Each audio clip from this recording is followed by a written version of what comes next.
Boa tarde a todos, uma alegria recebê-los aqui no nosso terceiro debate da quinta Semana Imperatrizense de Teatro, semana esta que é subsidiada pela Lei Aldir Blanc e desta vez de modo remoto. Sempre eu esclareço que os debates da Semana Imperatrizense de Teatro são abertos ao público, vocês podem convidar quem quiser, mas a gente tem uma preocupação, na verdade, de gerar conteúdo, ou seja, de conversar entre os grupos que se apresentam, e aí é uma conversa um pouco mais técnica, um pouco mais aprofundada sobre processos, sobre questionamentos, sobre tudo aquilo que envolve o fazer teatral. Por isso que a importância é da presença de pelo menos um representante de cada grupo, e, logicamente, o público fica à vontade também para interagir. Mas essa é uma prática que, mesmo na mostra presencial, assim acontece. Depois das apresentações,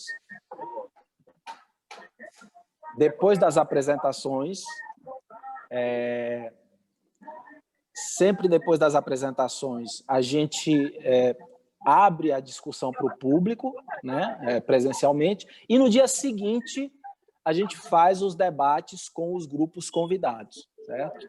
Que agora, nesse debate que nós começamos agora, nós temos o balaio com o espetáculo O Circo Sai da Mala, enquanto o Shakespeare não vem, que aí o próprio Chico vai falar, se podemos falar do coletivo, não sei como é que está o grupo em funcionamento. Então, o que normalmente a gente faz é abrir um momento inicial de 10, 15 minutos, fica a critério de vocês, muito livre, para fazerem uma apresentação, mais ou menos, de como foi o processo, de como vocês trabalharam nesse período de pandemia, por que mesmo fazer, no caso da Balaio, que foi uma obra produzida em pandemia, no caso do próprio Chico e da Jordânia, de como esse processo do Encontro Shakespeare também foi desenvolvido, e depois dessas breves introduções, aí a gente solta para uma conversa muito informal, todos os microfones podem ficar abertos, podem interagir, conversar, perguntar, discutir, e, logicamente, eu e Cláudio ficamos como provocadores naqueles momentos de silêncio, quando a gente vê que não há nenhum tipo de interação, aí a gente tem as nossas próprias inquietações e as expomos aqui para a conversa de vocês. Então, inicialmente, por ordem de apresentação, a gente começa com a Jordânia e o Chico falando de Enquanto o Shakespeare não vem, e aí é o tempo que, de repente, se o Pitula chegar, o André e tal, podem complementar a conversa, ok? Fiquem à vontade. Eu tô aqui, tá? Pitula. Ah, chegou o Pitula, ótimo. Boa tarde. Estou te vendo. Boa. Boa tarde a todos e todas. Boa tarde. Estão me ouvindo bem? Está barulho, né? Tá ótimo. Deixa eu só confirmar, Marcelo, se Sim, o Pitula, se o Henrique já vai poder ficar até o final, se ele vai sair logo. Aí seria bom a gente inverter, então, ao invés, enquanto Shakespeare não vem começa o Circo Sai da Mala. Pode ser. Henrique, você vai ficar até o final? Vai sair antes? Eu preciso sair alguns minutinhos antes das 18. Não sei até que horas vocês estão se programando para ficar.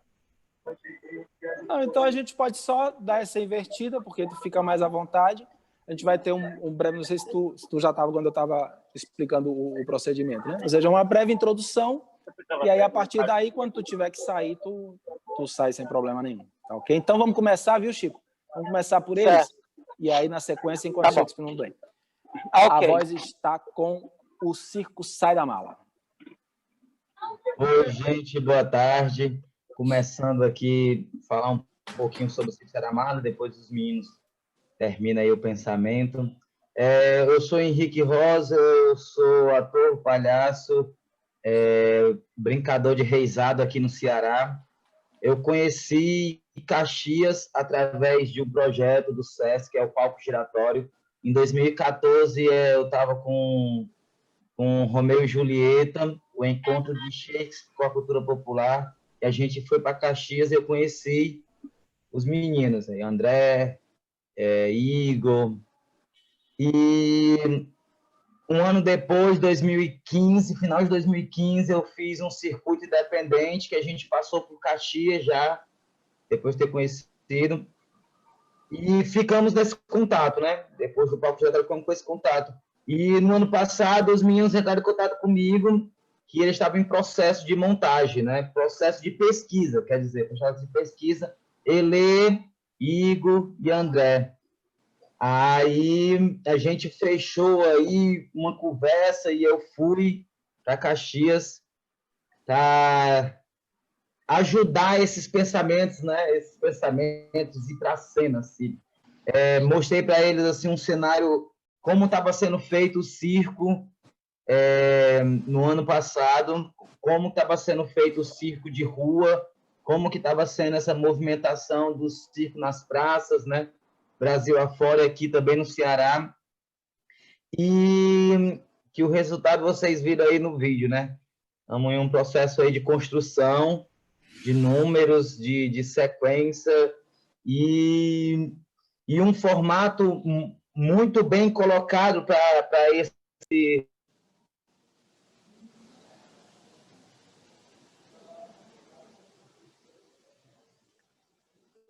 O seu áudio, Henrique, fechou. Isso, voltei. É uma estrutura de espetáculo muito bem colocado para esse circo popular, para esse teatro popular, né? Esse teatro de rua, onde todos os palhaços, todos os atores são mestre de cena em algum momento, todos têm a sua hora de entrar, né? O seu momento do palhaço, né? Da palhaça, do Augusto, desse palhaço cômico entrar em cena e conseguir fazer o seu número, né? E é isso. Fala os meninos aí também sobre o processo. Isso, exato. Ele é Igor. Meu envolvimento com a rua, né? Sou Igor Nascimento, ator do Balaio Coletivo. Estão me ouvindo? Estão me ouvindo? Beleza? Então, meu envolvimento começa a partir do espetáculo Romeu e Julieta, citado pelo... Não? Não, tá rolando. Tá rolando o áudio e o vídeo. Eu estou ouvindo. Tá, né? Então, rola a partir desse envolvimento, né, com esse espetáculo Romeu e Julieta que eu vi, me apaixonei pelo formato da rua e o palhaço também está muito inserido nesse espetáculo do Garajal.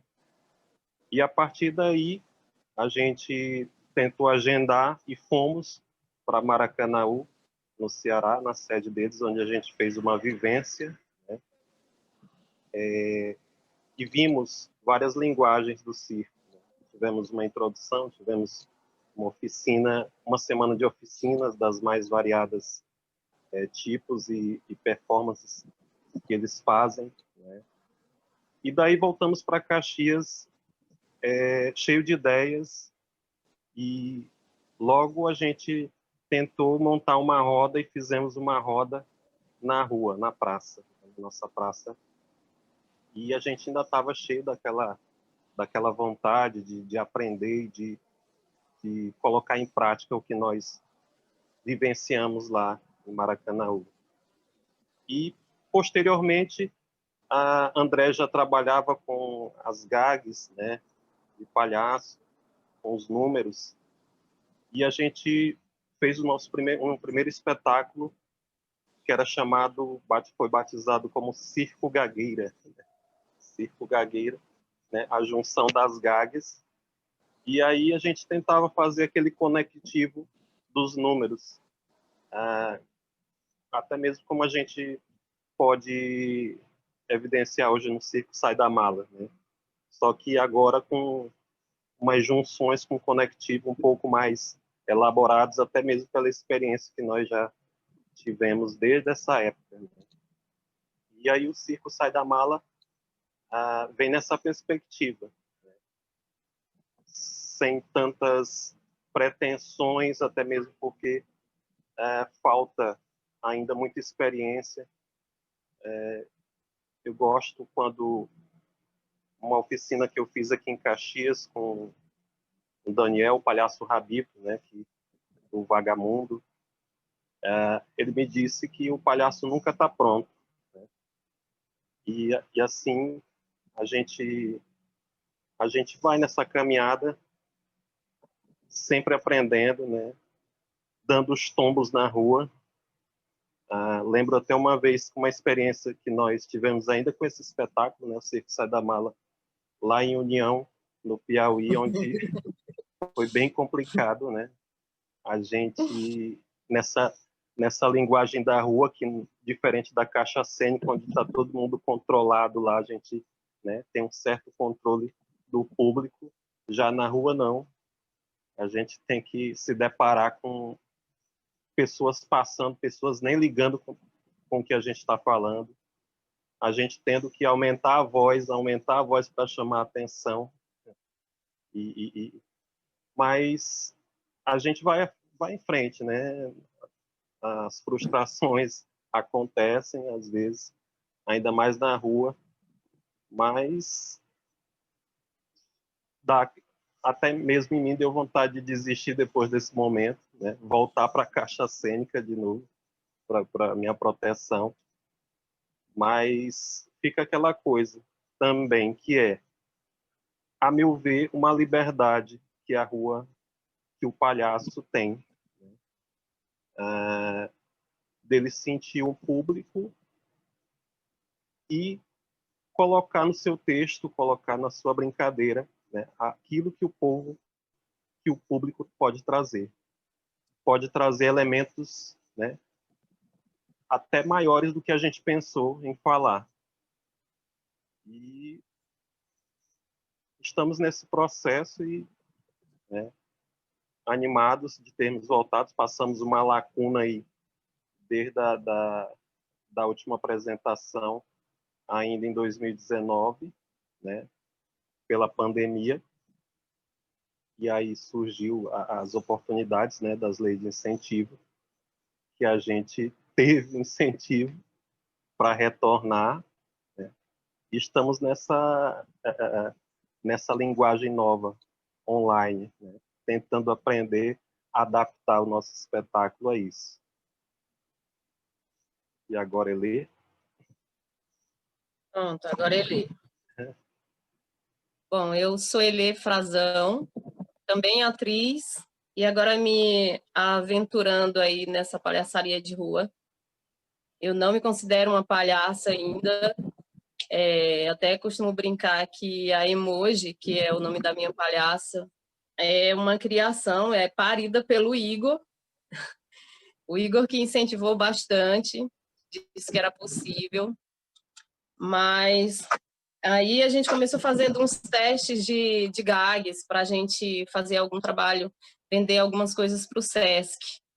E eu, muito insegura, muito mais que agora, fui experimentando, e eu vi que pessoas que entendiam de humor achavam interessante, achavam engraçado e vinham, falavam comigo. O próprio André, diretor do grupo Balaio Coletivo, uma vez foi ver os nossos ensaios e ele, nossa, mas tu leva muito jeito, vai que dá certo e tal. E eu fui percebendo que no teatro eu ia muito para esse lado da comicidade mesmo, independente de qualquer coisa. Eu tenho essa veia engraçada no meu dia a dia, no meu pessoal. E não sei se por isso ou por outros motivos, talvez o corpo gordo, talvez também conte. Quando eu ia fazer algum trabalho pequeno, geralmente eu pegava o papel mais cômico, né? Me jogavam o papel mais cômico. Aí os meninos começaram a trabalhar a questão do Circo Sai da Mala com Pichula. Eu até então não conhecia ele, só vi alguns trabalhos. E eu fiquei, meu Deus, como é que vai ser quando esse homem chegar aqui? Uma semana para a gente criar alguma coisa, eu ainda nem sabia, estava pesquisando, mas nem sabia como me encontrar nessa pesquisa, o que eu queria fazer de fato. Aí eu acho que fui procurando pelo lado mais cômodo de fazer. Mas aí, quando o Pitula chegou aqui, eu descobri que não era cômodo nem nada, que é bem difícil até hoje de fazer, porque fazer, eu chamo de besterol, de brincar mesmo, precisa você convencer. E agora que eu acho que eu estou chegando nessa fase de convencer, sabe, de verem verdade nessa besteira toda que a Emoji faz. E acabou que agora, nesse momento, eu já me vejo como uma futura palhaça, de fato. Quero investir nisso, quero ter outros trabalhos. Já até conversei com o Igor de não ficarmos presos só nesse, para a gente pensar em outras possibilidades. Eu já consigo ter um olhar até crítico para nós mesmos. Inclusive, experimentamos coisas nessa montagem que vocês assistiram e vi que algumas coisas precisam ser moduladas, precisam ser trabalhadas de uma outra maneira porque não funcionaram.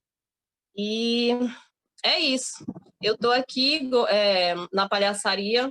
Ainda não sou uma palhaça de fato, mas acho que eu vou chegar nesse patamar e não me sentindo acomodada com isso, buscando sempre crescer, como disse o mestre Pitula ontem para mim, que é uma busca constante e que eu preciso trabalhar essa busca, e é isso que eu quero. Bom, e é isso, gente. Podem perguntar alguma coisa aí.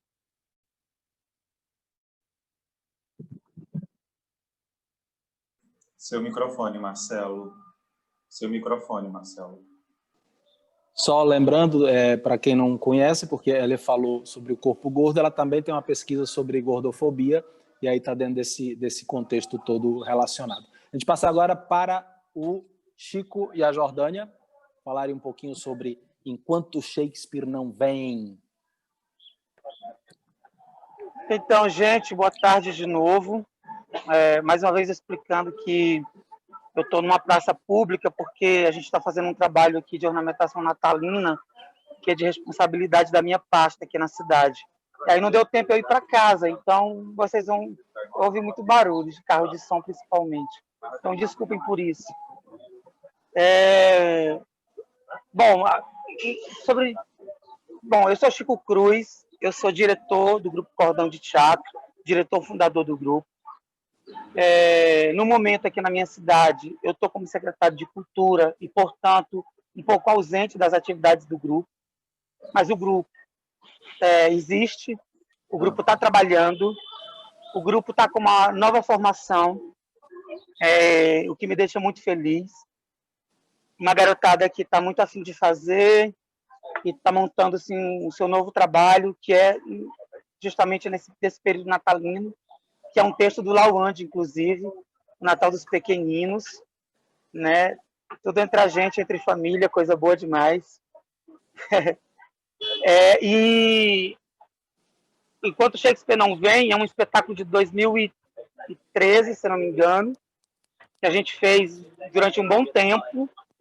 A gente apresentou bastante, fomos para bastantes festivais,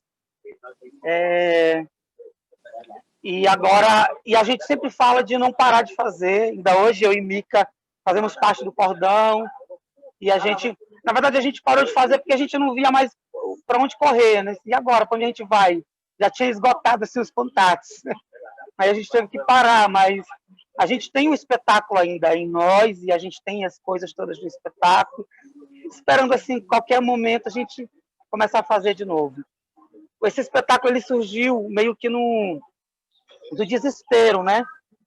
Do desespero, porque Micael e eu, a gente estava no grupo, e a gente estava saindo de uma montagem de Valquírias, agarrados a um fio de fumaça, porque o elenco precisou, uma das atrizes precisou ir embora, que é Gracinha Donato, precisou ir para o Peru, um outro ator se ausentou também, e eu e Micael ficamos desesperados. Falei, porra, a gente precisa imediatamente montar um espetáculo, porque senão a gente vinha de uma sequência de montagens, de processos, o grupo fervilhando, intenso.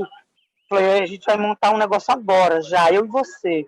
Até então eu não estava atuando no grupo, só dirigindo. Então eu, em 3 dias, montei o texto, que depois, muito depois, eu e Lauande descobrimos que era um texto muito antigo meu, mas que estava no meu subconsciente, eu não sabia. Olha que coisa louca, né? Que onda! Assim, sei lá quando, 2006, talvez, eu tinha escrito um texto e havia mandado esse texto para Lauande. E aí, em 2013, eu reescrevi o texto, sem me lembrar mais o que era. O texto estava na minha cabeça todinho. Tanto é que foi Lauande que soube disso. Ele falou assim, Chico, eu acho que eu já... Esse texto aí não, que tu me mandou muito antigamente. Eu falei, não sei, eu não lembro mais. Aí fui escrafuchar e achamos o texto. Eu fiz a leitura do texto com ele. Aí ele, olha, tá vendo como é o mesmo texto? Incrível isso. Quer dizer, tinha que acontecer, né? Tinha que ir para a cena, tinha que ser feito. A arte é um negócio poderoso, né? A gente é que acha que não tem que domina, que tem domínio sobre isso e não tem, né? Ela que vai ditando as regras do jogo e a gente vai sendo usado à medida que a gente vai se permitindo também, né? Claro. Aí eu levei o texto para o Micael, a gente começou e a gente estava muito avexado, A gente ensaiava 8 horas por dia, de tanta pressa que a gente tinha. Ensaiava 8 horas. Ele chegava de manhã, a gente ficava o dia inteiro. Ele chegava de manhã o dia inteiro. Montamos e começamos a rodar o espetáculo. E, assim, a gente gosta muito do espetáculo. A gente gosta muito daquilo que a gente faz, desse espetáculo, desse trabalho. A gente foi em lugares que a gente nunca tinha ido. O espetáculo foi visto por pessoas que a gente nunca imaginou que fosse ver trabalhos nossos, como, por exemplo, o Cláudio Shakespeare, que era uma companhia que a gente venerava, o Cláudio Shakespeare, que a gente adora. Aí vai encontrando pessoas que a gente é fã, que a gente admira, que está vendo ali a gente.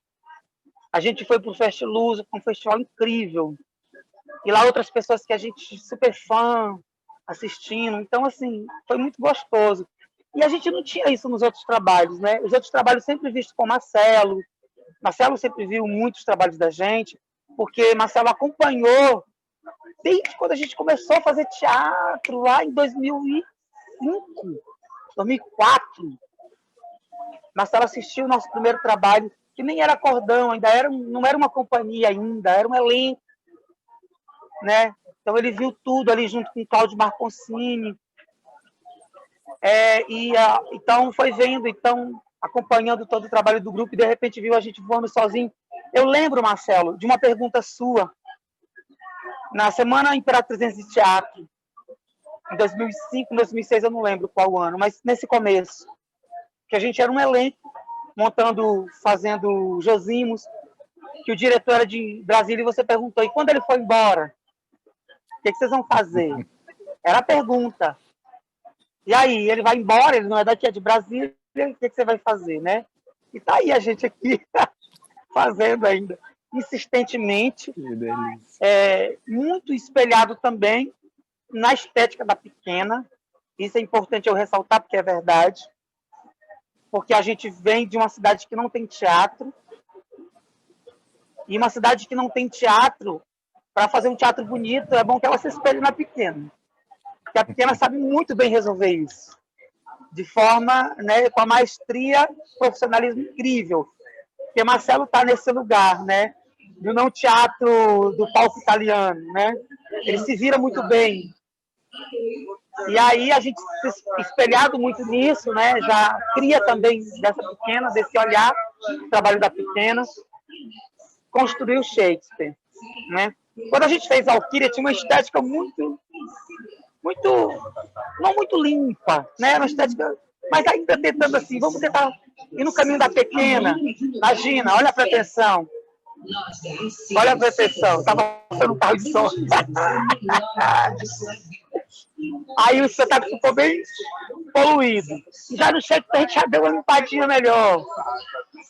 Então foi isso. Esse foi por aí, né? Somos apenas parceiros de diálogo, somos pares. Foi o nascimento do Shakespeare. E aí, esse negócio de Shakespeare é o seguinte. Eu sempre tive vontade de montar Hamlet.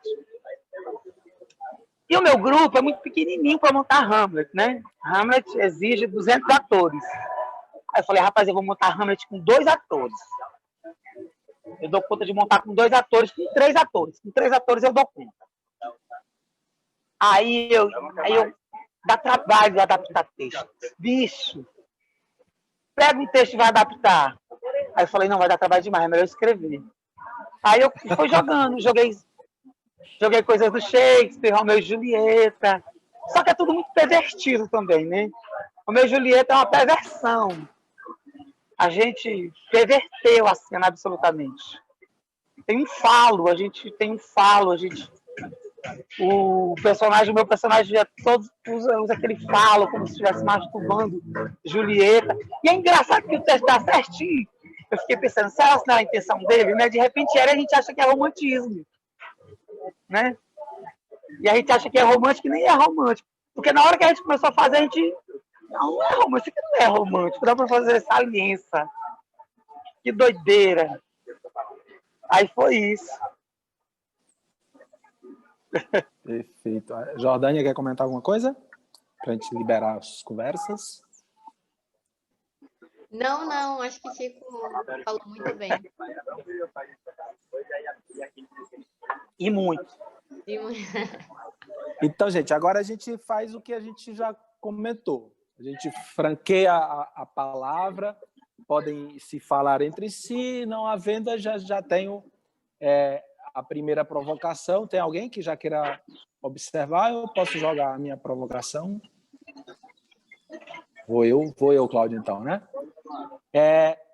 Basicamente, em cima de um ponto que é um recorte curatorial que a quinta semana Imperatriz de Teatro tem, eu queria que vocês falassem um pouco, no caso específico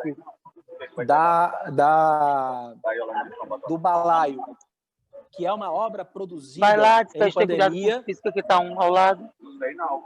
Uma obra produzida em pandemia, ou seja, como o coletivo trabalhou essa ideia da pandemia, o que motivou fazer esse espetáculo nessa ideia de confinamento, ou seja, com esse resultado.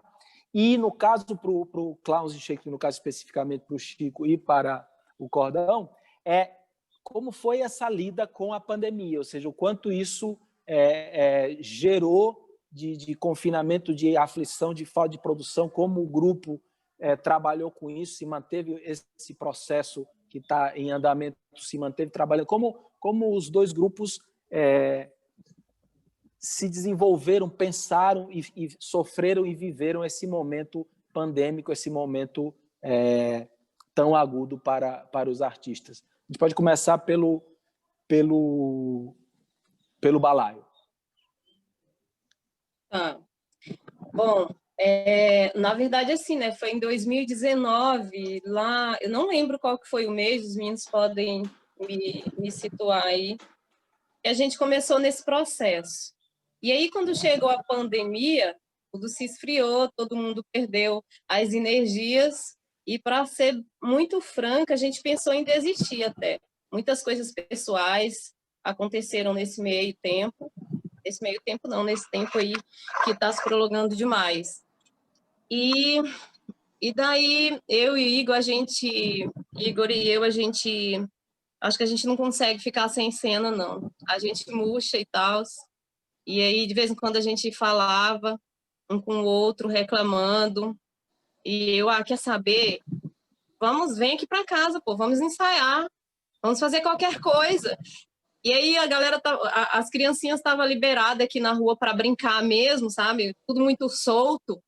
Aí as crianças começaram a criar um grupo, né? Eles falam que é o grupo do fã-clube, do Circo Sai da Mala. Aí Pô, vamos usar isso aí. Aí a gente começou a chamar os meninos para vir aqui para frente da minha casa, uma calçada enorme, que é onde vocês viram a gravação. E aí os meninos vieram, a gente falaram, ó, usam máscara, vem tudo direitinho, álcool e tudo, mas venham. E vieram, a gente começou a testar algumas formas, alguns detalhes diferentes assim que a gente não tinha colocado antes, improvisos. Inclusive a entrada original não é essa da emoji ali triste, obviamente, é por conta da pandemia, o que a gente trabalhou com o Pitula é outra coisa. Tem muito do improviso daquele momento ali e do nosso momento, do momento pessoal de cada um, né? Por isso que a gente brinca que Igor estava procurando um boteco com o André. Aí, no meio dessa brincadeira toda, André já diz que precisa de uns raminhos para benzer emoji, que é o que ele muito tem feito da vida dele. Aí a gente foi brincando com a realidade. A emoji falou um pouco desse momento, da pandemia e do desespero que a gente fica sem grana e sem o público. E como é Madame Emoji, né? É uma mulher que vê o futuro, vê tudo. Ela saiu por aí lendo a mão da galera, falando as verdades que a gente já conhece, né? As aulas vão voltar aí em algum momento e a criança não gostou. A gente pensou, conversou no momento e saiu isso. Mas foi basicamente isso, Marcelo. A gente esfriou, porque não estava pronto, na nossa cabeça não estava pronto, a gente tinha experimentado. Lá em União foi um experimento. Acalmei muito o Igor nesse período, porque estava tendo uma festa tradicional lá. Óbvio que o público não ficaria ali parado. Anterior tinha ido outros artistas, outras apresentações de rua para aquele mesmo momento, uma festa. Eu acredito que os jovens estavam esperando para aquele paredão lá que eles estavam seguindo e tal. Difícil você conseguir parar o público. Eu não fiquei tão frustrada quanto eles. Eu achei que foi massa, mas eles entenderam que não. E isso foi o fim da picada para os meninos. Aí não, agora pronto. Aí cheguei a conversar com o Pitula também. Olha, os meninos estão desistindo e tal, mas eu acho que ainda dá para salvar o Igor. Vamos pensar em outra coisa aí. Aí, como tinha esse trabalho e começou a surgir, que foi tudo no mesmo período assim, que eu pensei em voltar com os ensaios, só para a gente ter energia. Aí veio as possibilidades da lei, Aldir Blanc aqui para a gente fez esse saladão aí e estamos fazendo o que a gente pode para conseguir fôlego e uma graninha. É isso.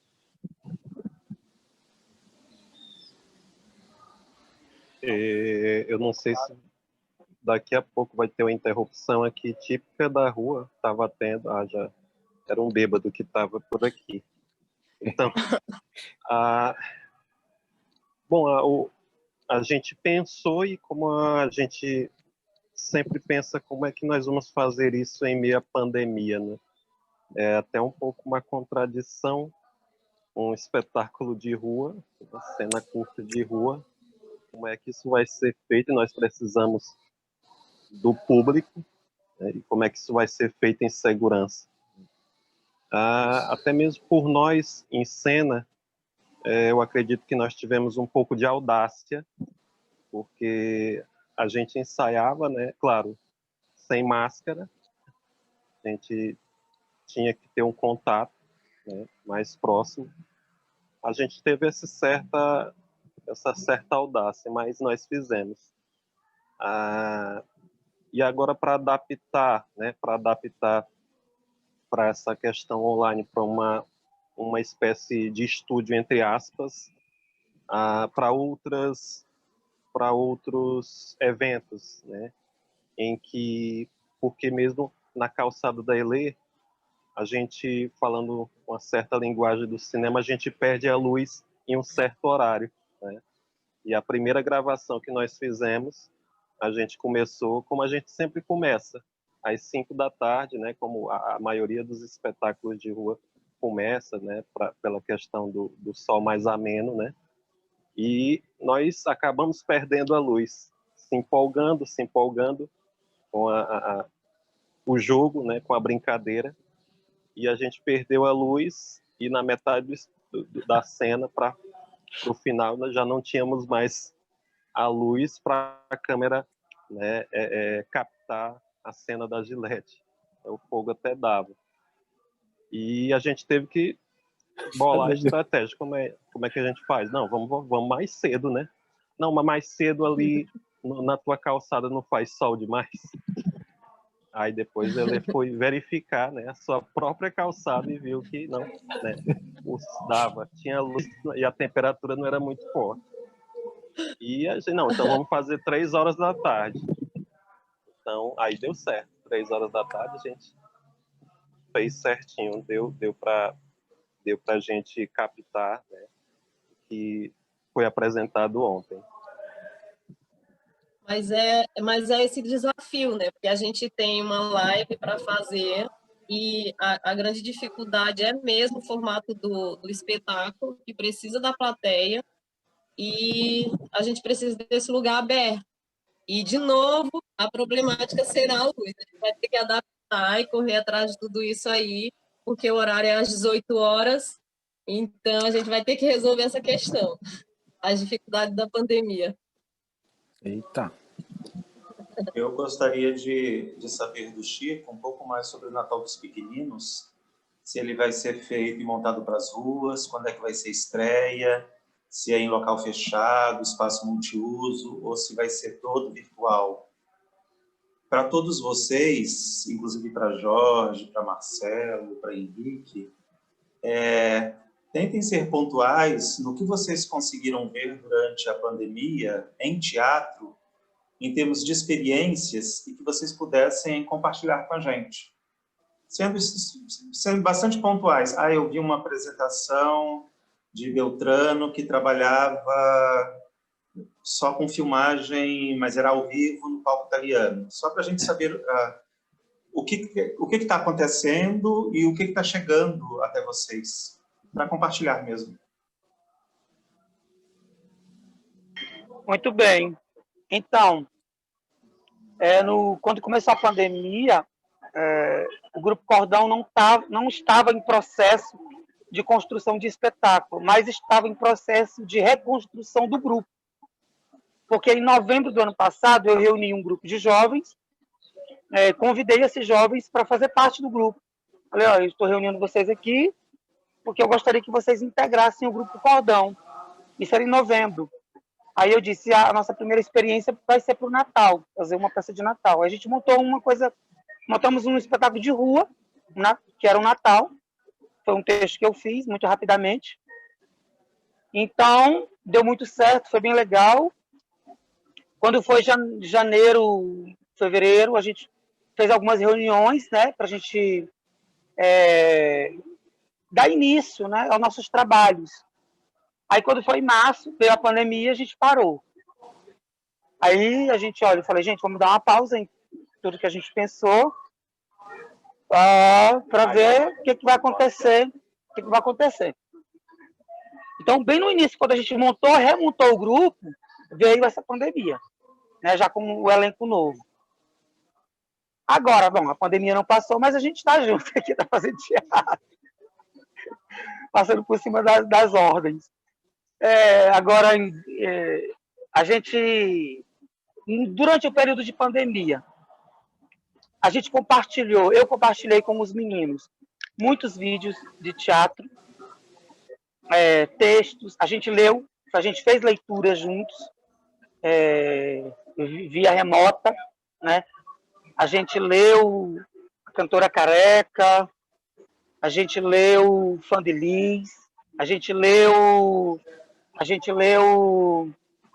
Édipo Rei, a gente leu alguns textos, né? A gente se alimentando e não perder aquilo que a gente estava pretendendo. Aí agora os meninos se reuniram para montar o Natal dos Pequeninos.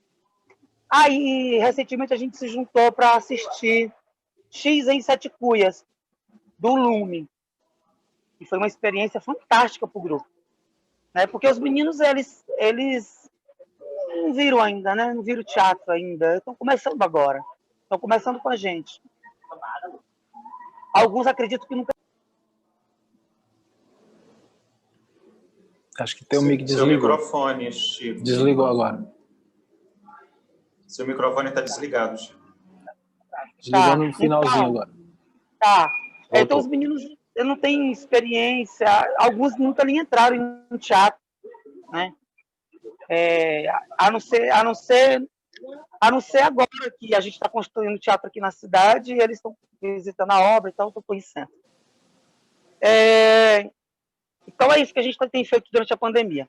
Sobre o Natal dos Pequeninos, que é um texto do Lawande, inclusive eles estão se virando sozinhos, eu não estou fazendo direção, porque eu não tenho tempo, mas o espetáculo vai ser apresentado no palco, em palco de praça da praça. As apresentações todas serão em praça pública, né, e em palco. Ui, o celular escorregou da minha mão. E eles estão ensaiando presencialmente ou virtualmente? Eles estão ensaiando presencialmente. Aqui na nossa cidade, teve um trabalho muito bom da Prefeitura, da Secretaria de Saúde, em relação à pandemia. Então, a gente está com isso meio que, entre aspas, né, controlado, não fugiu às regras Então, assim, a Prefeitura fez um trabalho muito bom aqui, tanto de isolamento, como de teste em massa, distribuição de remédio, um trabalho muito bom. Enfim, mas os meninos estão se reunindo presencialmente, a apresentação vai ser feita em praça pública, é uma praça espaçosa, as cadeiras vão estar no distanciamento, a gente vai colocar as cadeiras em distanciamento, e eles vão estar no palco apresentando. E é isso.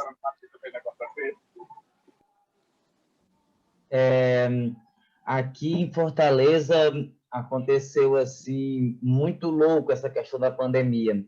Meio que vários grupos já tinham as agendas montadas, né?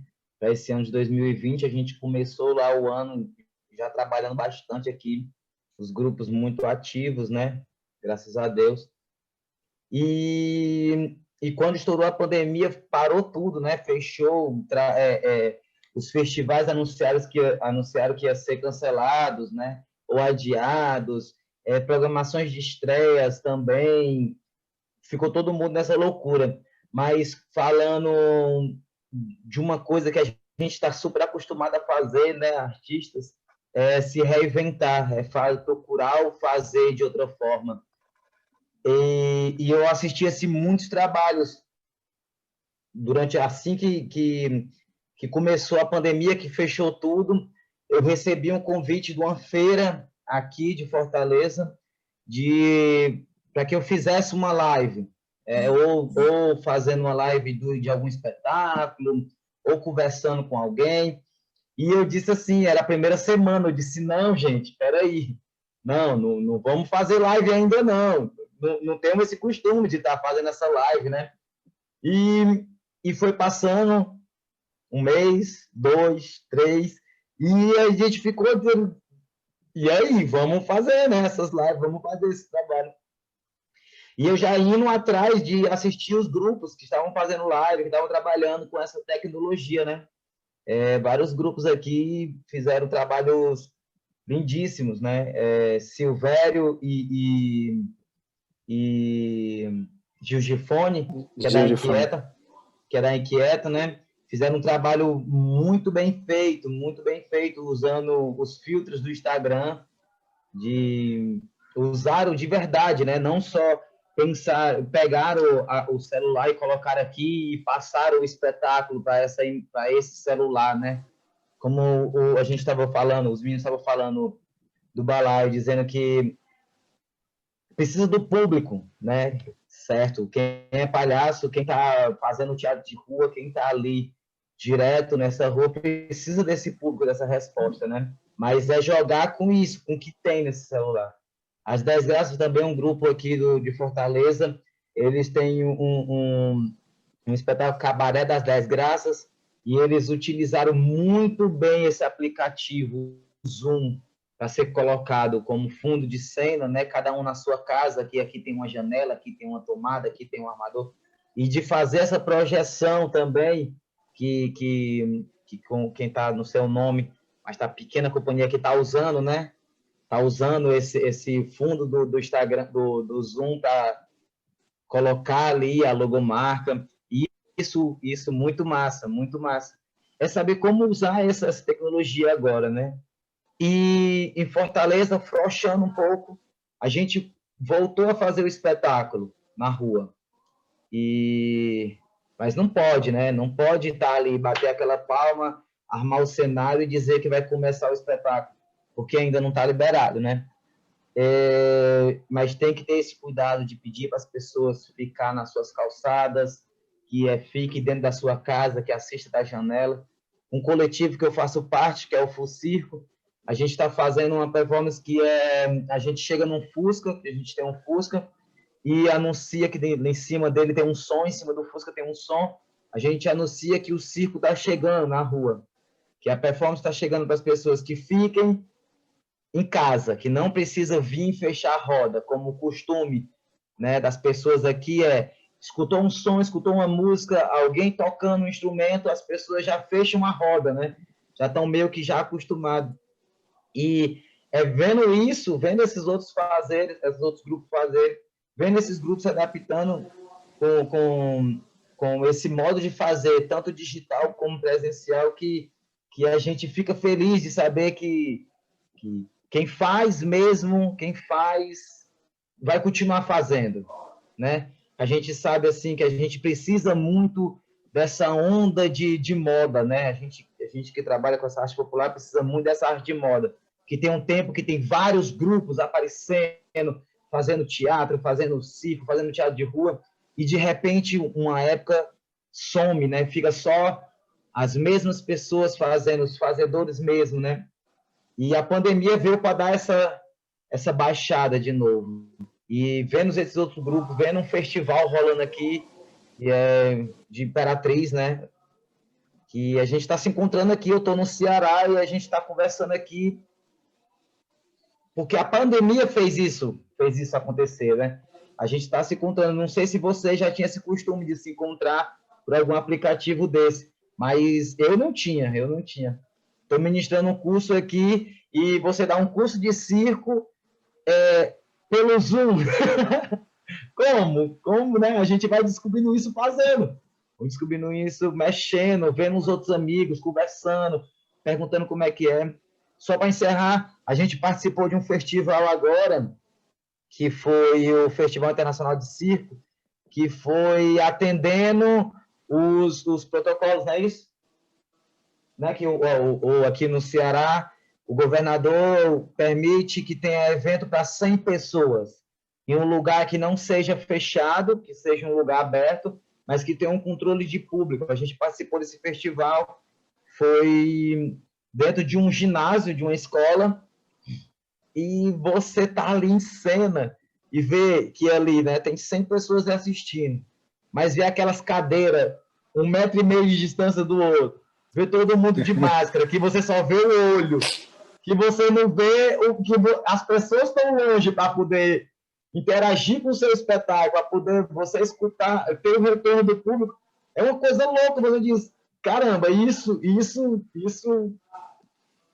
eu nunca tinha passado, né? Você não vê a reação do público. Eu que trabalho na rua nunca tinha passado por isso, de sentir o público longe, né? De sentir esse público lá, nas cadeiras à distância de 3 metros da onde estava montado o picadeiro, e todo mundo 1,5 metro de distância, todo mundo de máscara. Eu disse, caramba, que louco. Que louco. Essa pandemia veio para a gente pensar, né? Pensar e repensar. O que é que a gente está fazendo como artista, né? Como que a gente está pensando? Aí, se a gente tem que evitar o contato com o outro, se o nosso espetáculo é participativo, então para aí, vai estudar, vai dar uma trabalhada, vai poder adaptar esse trabalho, que não pode usar público. Você não pode pegar ninguém que está ali assistindo para lhe ajudar em cena. Então a cabeça vai funcionar ali para... a gente não pode usar o público, a gente tem que fazer de outra forma, né?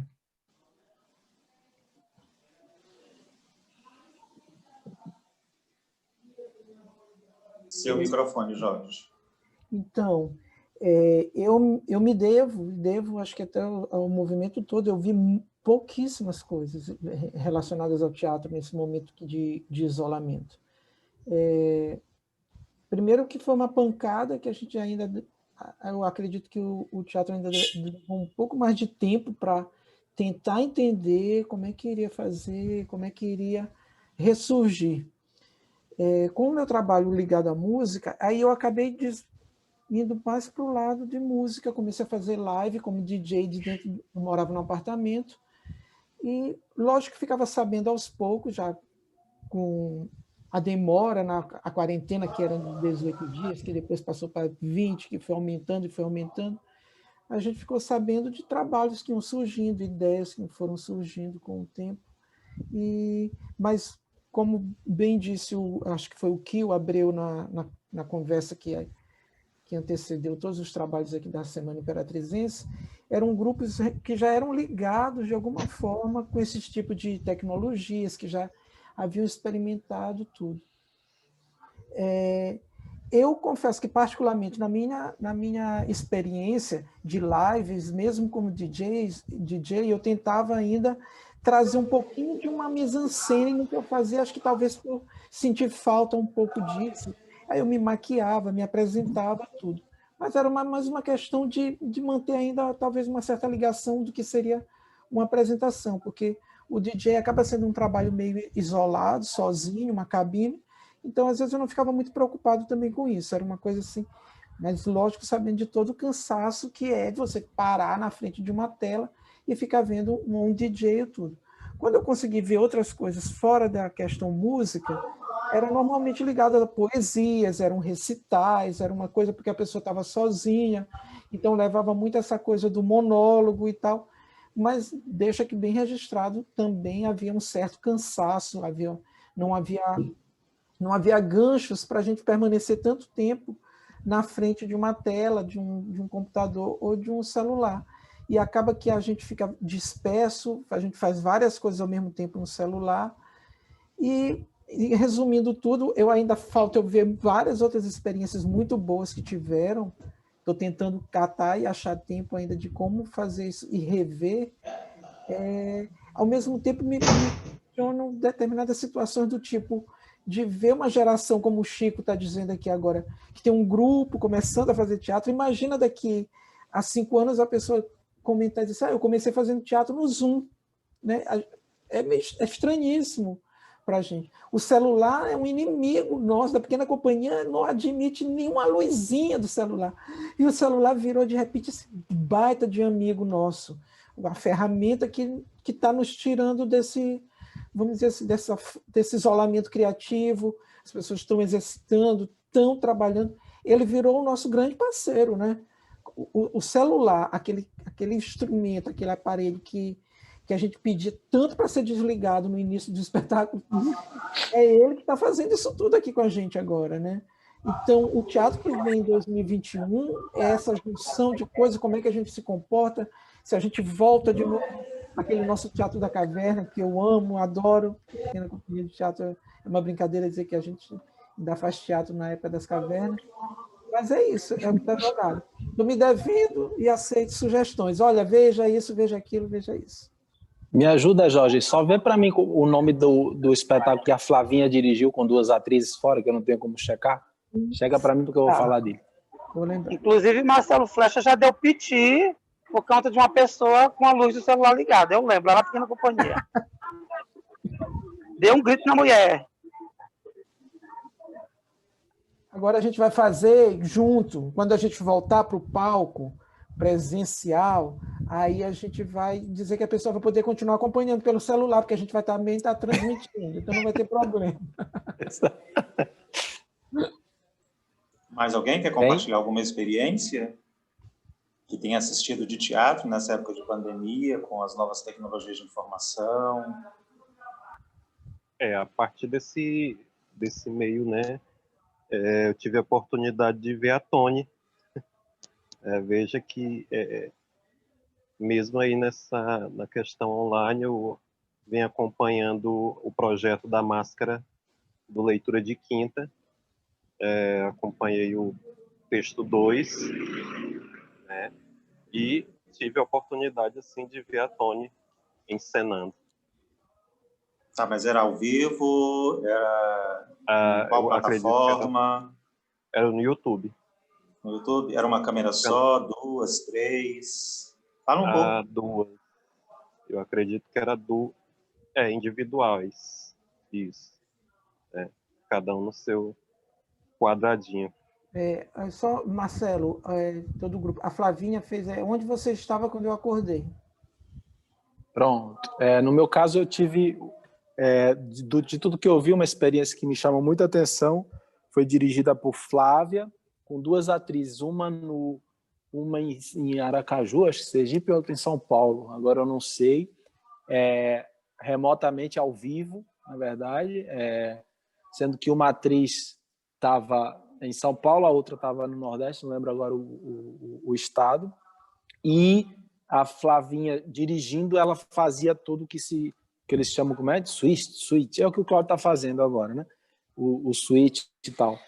Foi uma experiência bem interessante, ficou em cartaz durante um bom tempo, e do que eu vi foi a que mais me chamou a atenção, onde eu melhor identifiquei essa questão das linguagens teatrais, da linguagem teatral e de um diálogo com outros códigos de linguagem de outras linguagens, mas que eu vi ali uma pulsação teatral presente. O nome repete para mim, Jorge, de novo? Onde você estava quando eu acordei? Onde você estava quando eu acordei. Gostei muito dessa. Mais alguém? Eu vou ter a minha primeira experiência de apresentação ao vivo, que vai ser agora dia 20, num outro festival que vai acontecer aqui no Maranhão. Na pequena companhia nós tivemos a experiência de fazer 2 leituras dramáticas. Uma delas foi feita cada um na sua casa, e aí a gente teve que editar e tal. A outra leitura a gente fez na pequena companhia, ainda não estava com todas essas exigências, esses protocolos, mas tinha um distanciamento.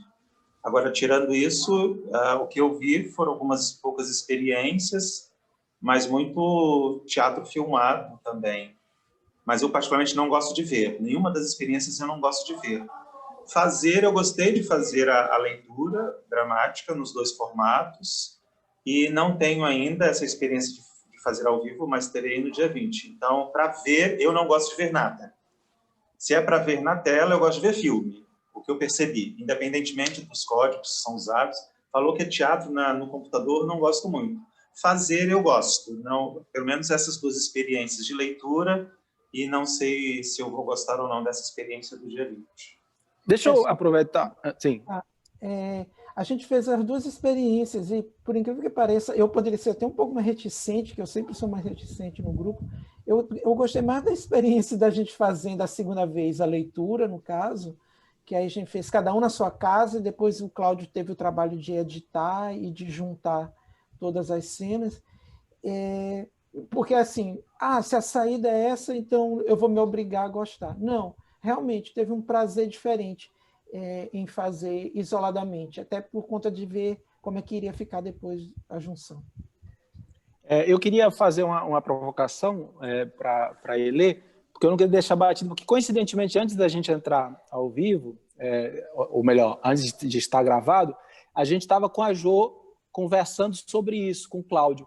E ela pontuou, a Elê agora, essa questão do corpo gordo e de como isso, ela às vezes era escolhida para certos papéis por conta disso e tal, e como ela está desenvolvendo um pensamento sobre gordofobia, como ela enxergou, como ela pensa enxergar esse clown, esse palhaço a partir dessa condição. A gente vê em cena também isso, né? Ou seja, como é que ela interpreta tudo isso que ela está observando, pesquisando, e como se relaciona com o palhaço, e pegando já o gancho do que a Jo declarou no início, não está gravado ainda, mas ela falava também desse lugar de palhaço. Se ela quiser entrar na conversa, não sei se ainda está aí, nesse lugar de palhaço, nessa dificuldade de lidar com essa corporeidade e tal. Se ela pudesse fazer algum pontuamento sobre isso, eu acho oportuno pela expressão que ela jogou.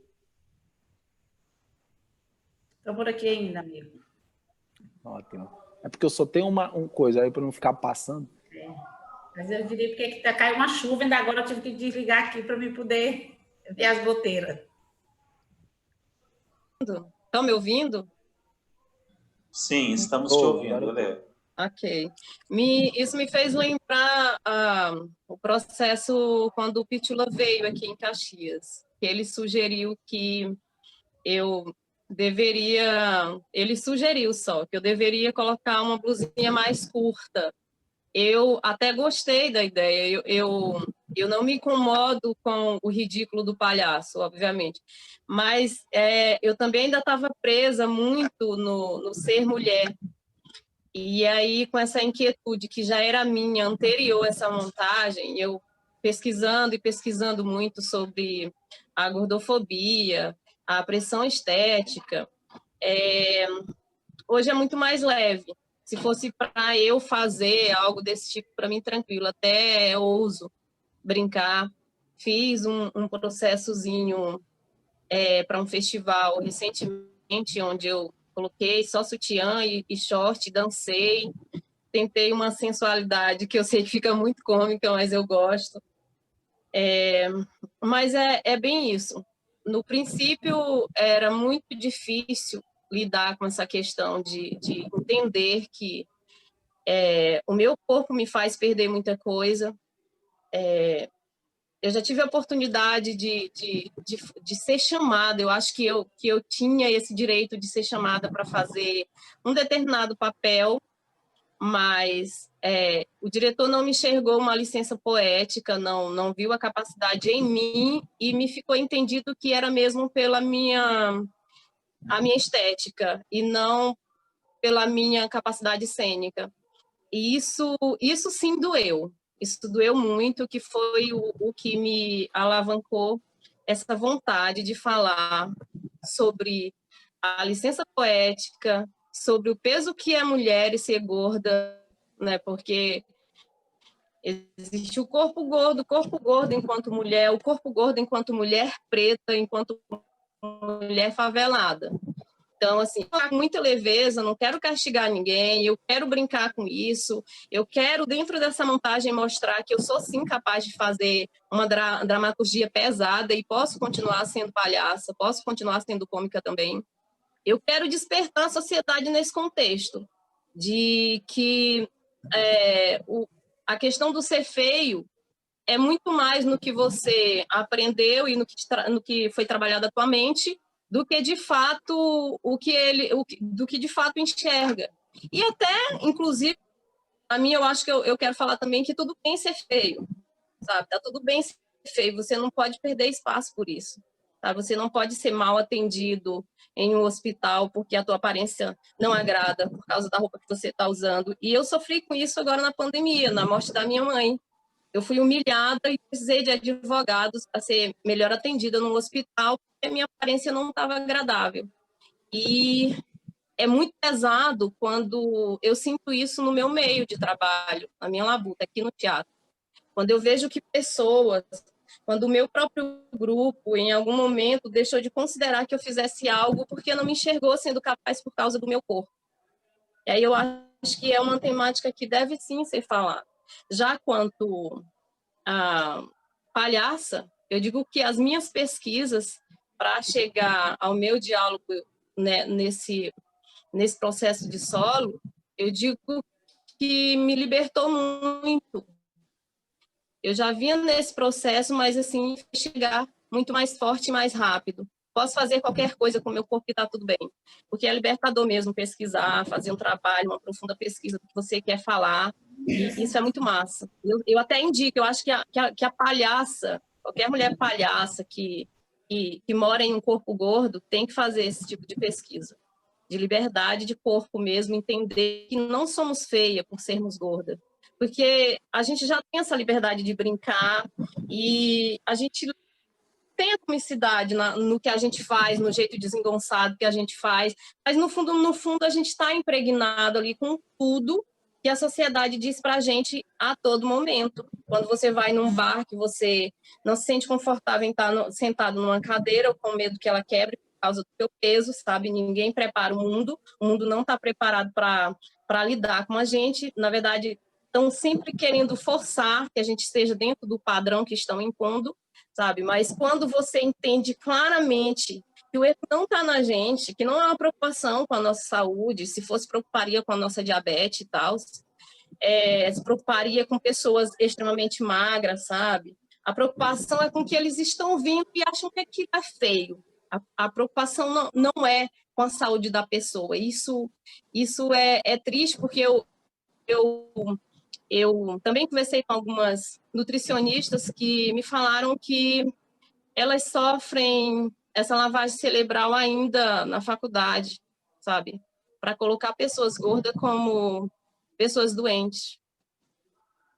E aí a gente entende, o mundo está errado, não é a gente, sabe?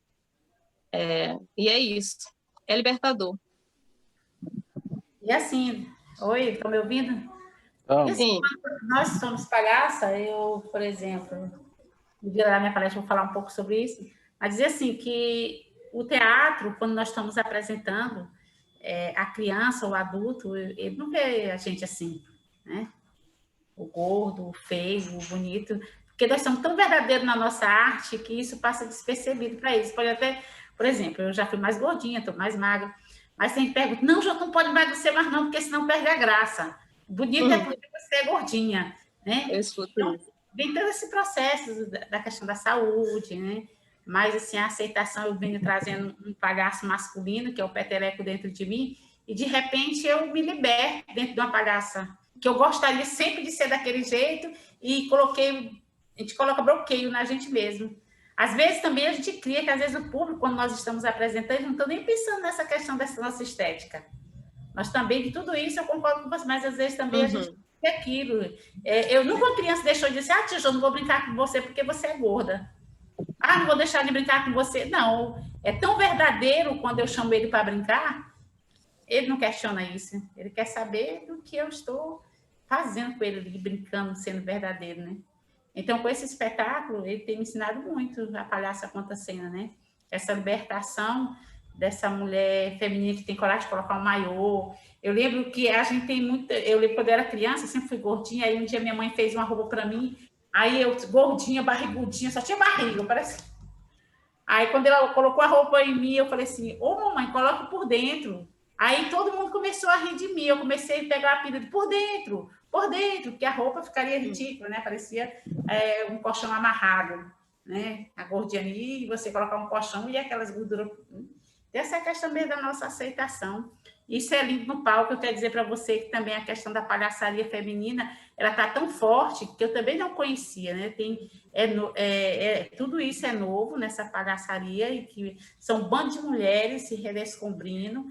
A gente pensa que palhaço é só infantil e de repente elas estão aí fazendo também para uma galera adulta, mostrando cada dia o trabalho da mulher dentro desse espaço. E isso é muito legal, essa descoberta. É pesquisa mesmo. Eu também estou assim me aprofundando nessa pesquisa da palhaçaria feminina. Isso está me fazendo muito bem. Eu gosto. E gosto também da resposta do público infantil. Ano passado, a gente participou de um festival, já em experimento dessa montagem, no Piauí. E esse ano a gente, sim, com todos os cuidados, a gente participou novamente desse festival. E no ano passado a gente apresentou na zona rural. Eu não me lembro agora o lugar, mas foi na zona rural. E dessa vez, eles esperavam que fosse a gente. Daí foi uma galera lá de muita potência, sabe? Umas pessoas que eu curto muito. Mas aí eles chegaram trazendo a informação que foi uma decepção. Todo mundo estava esperando emoji, esperando o circo sair da mala. Os menininhos não responderam muito bem. E, de certa forma, foi agradável saber disso. Aí sempre vem as crianças que querem tirar foto com o grupo, muito mais com a emoji, sabe? Então, eu percebo que é muito mais aceito, sabe? A gente ganha muito também pela fofurice, né? Pelo corpo. Mas o que me incomoda eu que sou atriz também, essa limitação de olhar para a gente só como sendo uma pessoa cômica, porque a gente quem quer ser limitado? Quem quer ser só assim? Não sou testado em nada, eu tenho que fazer o quê? Eu tenho que pegar, fazer um solo e provar que eu posso fazer outras coisas, além de palhaçaria? Eu preciso ter mesmo esse trabalho, porque ninguém quer ver por si só, sabe? Pessoas fazem solo porque querem essa liberdade, né, de esse desvincular, querem ter essa liberdade de ter trabalho, mais opções, e por todos os motivos que a gente sabe, contar suas histórias. E eu quero um solo, poder mostrar para as pessoas que eu posso fazer qualquer outra coisa além da palhaçaria. Então, Isso. foi o que aconteceu também comigo. Nessa pandemia, eu abri o canal e comecei a contar a história. Eu queria que o público também me olhasse, não só como palhaça, o trabalho que eu faço da Tia Jo Peteleca, da palhaça Peteleca, mas como contadora de história. Então, isso foi muito interessante, porque alguém chegou assim, nossa, Jo, estou curtindo as tuas histórias, mas olha como é interessante o teu trabalho também de contadora, né? Porque se tem que mudar, assim, essa arte de contação de história, e que foi o que eu coloquei no YouTube, depois coloquei o circo em casa. Então, assim, foi muito bom para o público perceber que nós temos outras potências, né? Não é só a palhaçaria, né? A gente também tem outra forma de fazer teatro, e a contação de história acaba sendo também uma forma teatral, né? Da forma de você contar. E eu quero aproveitar aqui, Chico, meu amor, meu diretor, assim, quero sempre parabenizar o Chico, é um cara fantástico, está fazendo um trabalho belíssimo em Açailândia. Eu perturbei ele uns 2 dias e eu sou igual prego, aqueles pregos, fico meio colado, né? E parabéns pelo seu trabalho, né? Os jovens estão lá assim, são loucos para esse homem. O homem conquista mesmo, gente. Diretor fantástico. Que lindo. Obrigado, Jô, de coração. Obrigado, meu bem. Parabéns, Chico. Orra! Obrigado. Bom, já são 18h14 e a gente vai abrir para as considerações finais. Fiquem à vontade. E aí, a partir daí, eu e Marcelo daremos encerramento ao debate de hoje. Fique à vontade, então, para as considerações finais de vocês, todos. As minhas considerações finais é agradecer e dizer que eu realmente já preciso sair para outro compromisso. Foi muito bom estar aqui com vocês, matar a saudade. Eu estava com saudade danada de Cláudio, de Marcelo e de Jorge. Tempão que eu não vejo eles. A gente passou por uma experiência intensa, tão bonita, e de repente a gente não conseguiu mais se encontrar. Estou com muita saudade de vocês. Eu quero muito ir a São Luís ver vocês, qualquer hora dessa, se for possível. E muito obrigado pelo convite, por estar aqui com vocês hoje. Um beijo, eu me despeço de vocês agora, de todos vocês. Jô, um beijo. Galera do Balaio, um cheiro. Galera de Ceará, um beijão. Força para todos nós. Tchau, gente. É isso. Eu só agradecer também a oportunidade de estar falando aqui um pouco sobre a minha palhaça, sobre a minha pessoa, e dizer para o Cláudio, cara, eu acho que tu tomou meu café errado, tu precisa tomar de novo, ó. Ele disse que o meu café é água de batata, ele tomou errado.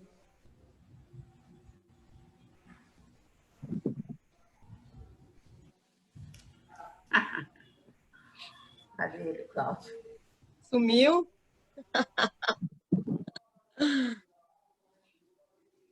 Então, pessoal, agradecer, né, o convite aí pelo debate, revê-los, né, rever o nosso diretor Pichula, rever todos, né, contar um pouquinho do processo e conhecer, né, o processo do pessoal do Cordão do Chico.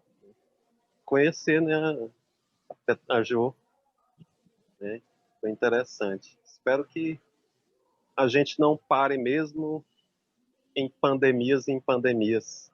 A gente continue. Valeu, pessoal.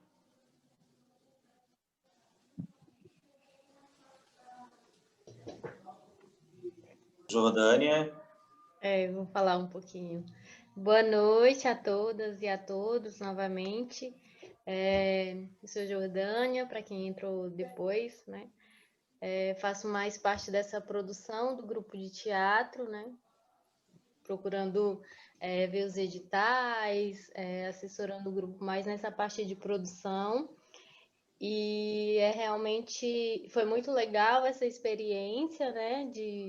De que a companhia de teatro, a pequena companhia de teatro disponibilizou, né, esse edital para a gente poder, para os grupos de teatro poderem apresentar esses espetáculos, né, já montados, e realmente agradecer esse espaço que foi proporcionado e desejar sucesso aí nesse novo caminho em pandemia ainda, né? É isso, Clóvis, considerações finais? Muitíssimo obrigado pela presença. Essa é a 5ª semana Imperatrizense de Teatro. As edições anteriores aconteceram em Imperatriz, inicialmente local, depois em nível estadual e depois nacionalmente. Hoje é a primeira vez que ela é realizada remotamente. A gente espera e torce para que ela volte a ser presencial e que possamos aglutinar outros grupos de teatro para que a gente possa, inclusive, rever a todos e todas e todos. Ela está sendo realizada através dos recursos da Lei Aldir Blanc, através dos editais publicados pelo governo do estado do Maranhão. A gente está fazendo essas gravações dos debates, está disponibilizando no nosso canal do YouTube e também no site pequenamostra.com. Se vocês quiserem, depois podem acessar. Fiquem à Lembrando vontade. que agora, às 19 horas, estreia João Paneira, não é isso? Isso, o João Paneiro, que é um grupo de teatro que surge dentro da escola, lá dentro da UFMA, que boa parte das pessoas, se eu não me engano, são do Anjo da Guarda. E o texto, se eu não me engano, é do Tácito Borrá. Então, muito boa noite. Agora, Cláudio aperta um botão que a reunião acaba e todo mundo vai embora sem precisar todo mundo sair. Boa noite. Boa noite, obrigado a todos. Parabéns. Um prazer enorme vê-los todos, a todas e todas. Tchau, tchau, gente.